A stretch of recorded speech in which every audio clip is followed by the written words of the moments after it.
Hello সবাইকে, আজ আমরা বানাবো ট্যাংরা মাছের ঝাল। তার জন্য প্রথমে ট্যাংরা মাছগুলোকে ভালো করে ভেজে নেব।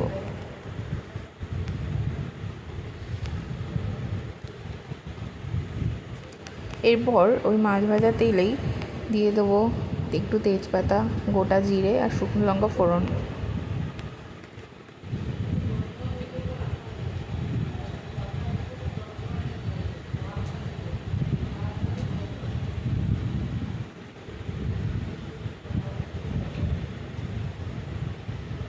এরপর ফোড়নটা একটু ভাজা ভাজা হয়ে এলে দিয়ে দেবো আদা, রসুন, পেঁয়াজ, ধনে গুঁড়ো, জিরে গুঁড়ো, শুকনো লঙ্কার গুঁড়ো একসাথে মিক্স করে রেখেছিলাম, সেই পেস্টগুলো দিয়ে দেবো।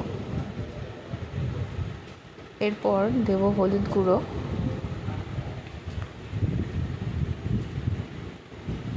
স্বাদ মতো লবণ,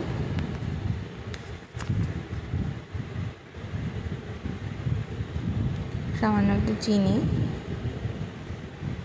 দিয়ে মশলাটাকে আমরা কষিয়ে নেব।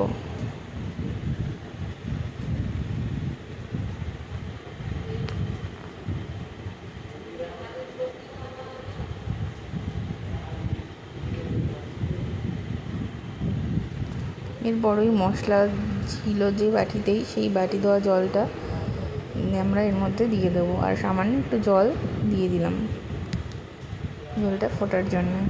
এরপর মাছগুলো দিয়ে ফোটার জন্য ঢেকে দেব।